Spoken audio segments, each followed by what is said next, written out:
It's a great honor to stand here, and I'll try to make it quick. So, yeah. How do I do it? Okay. So, as Lakshmi said, we are Infopulse, part of every Norwegian company, and we are top 10 in Ukraine. So today I'm going to talk about nearshoring in EU from Ukrainian perspective, and I'm going to cover three main points. First of all, I'm going to talk about where is Ukrainian IT in a global picture. Second, I'm going to talk about some retrospective facts and milestones that we have had and achieved over the past 2 years, which, as we know, it wasn't easy. And the third one, I'm going to draw some expectations and perspectives about IT for the coming years. So the world is changing, and for the past couple of years, innovative ideas such as NFC payments, wearable computers, cloud computers is no longer innovation, is no longer future, it's everyday life for many people. And the business also is under constant pressure to deliver faster, to exceed higher customers' expectation, and to be a stronger competitor. So Ukraine essentially is part of this picture, and we serve a lot of that. So I have this slide saying about where we are. So let me prove it by saying some facts. Culturally, geographically, we're part of Europe, and it's one time zone from Norway, from Central Europe, 2 zones from Britain. We share cultural similarities, and another thing that was interesting about us, we are young industries. So I'm 31, and I'm here standing in front of you. It's a great honor. And the rest of my peers are more or less the same age, and younger, actually. So another thing that I would want to say that in Ukraine we have over 800 universities and colleges that produces around 15,000 of IT graduates each year. That makes a huge deposit of human capital, of talent capital for the IT industry. And in fact, for the couple of years, our companies has increased and speed up in globalization process. And I'm going to talk about it a little bit later. Yeah. So this is a chart that is provided by industry watchdog RGA, and it's basically saying that we are steadily growing. Another thing that I wanted to pinpoint that since starting of 2014, our industry has grown by 15%.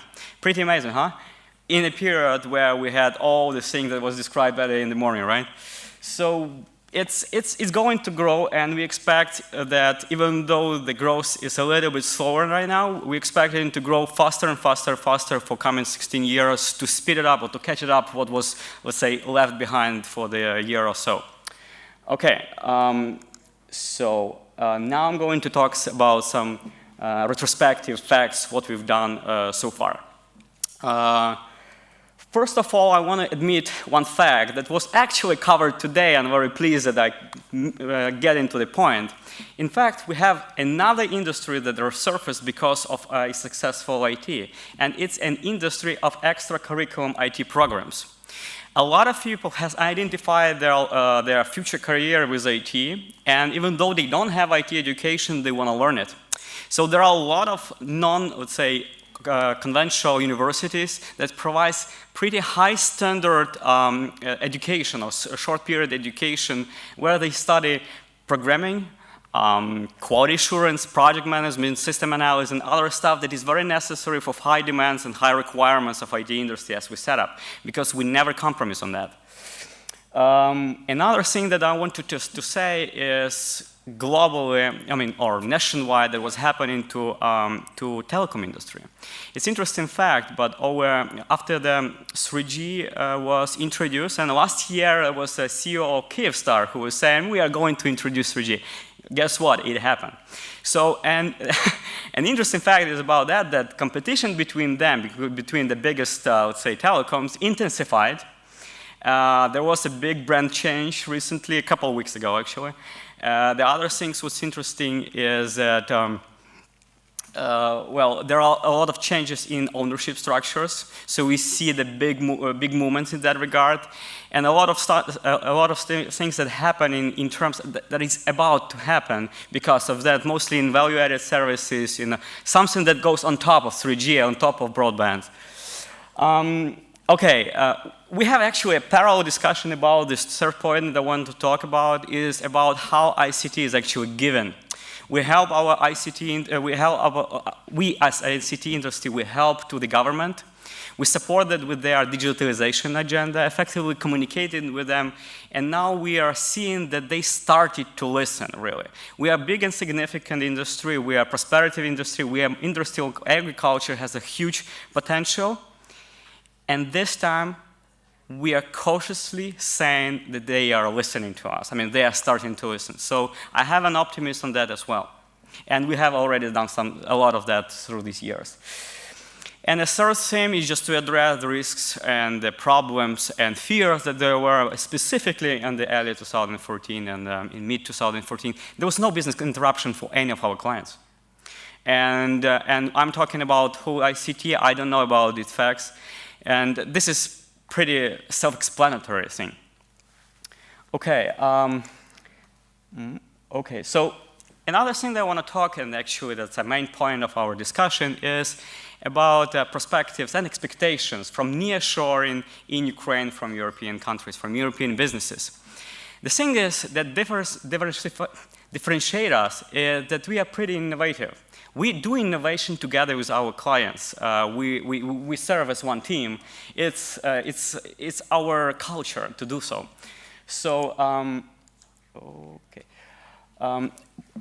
For that, we need to understand the core business of our customers. Like we're working with financial services, telecom, with industries, with other stuff. And in order to be more effective, to provide better technical solutions, we need to understand their business.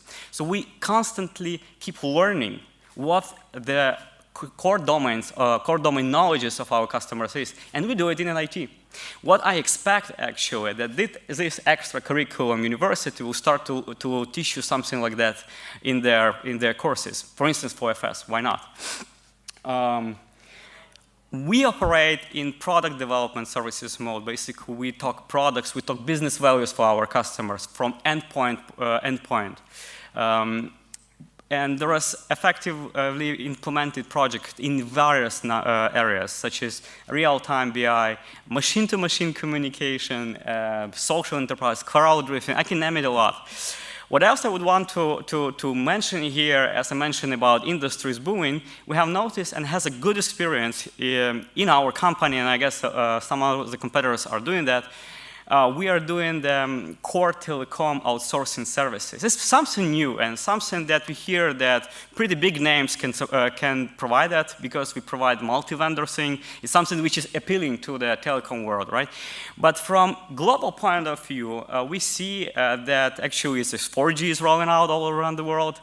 We see that complexity of the network is growing because we're expecting to have a more and more machine-to-machine communication. So the complexity of the network is really rising, and the cost.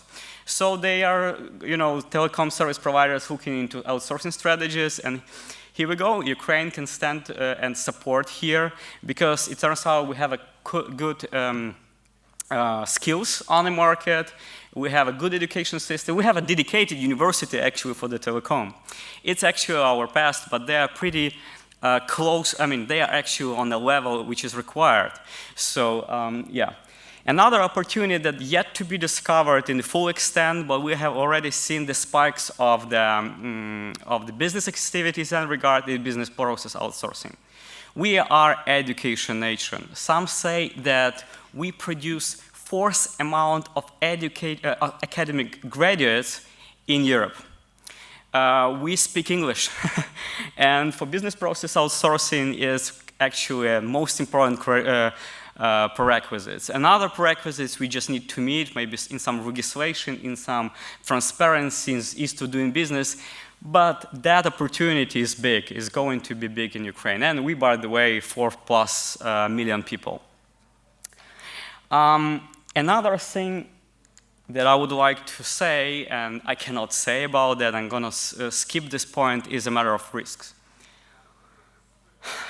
Doing business is always require a risk-free environment, but as I said, the world is changing, and unfortunately it doesn't go in all positive direction. We have some changes on geopolitical point of view. So risk management is something really important to master. So we do basically 4 things that mitigate to tolerant levels of risks. First of all, we excel with business continuity planning by effectively managing our diversified and distributed delivery locations across the country.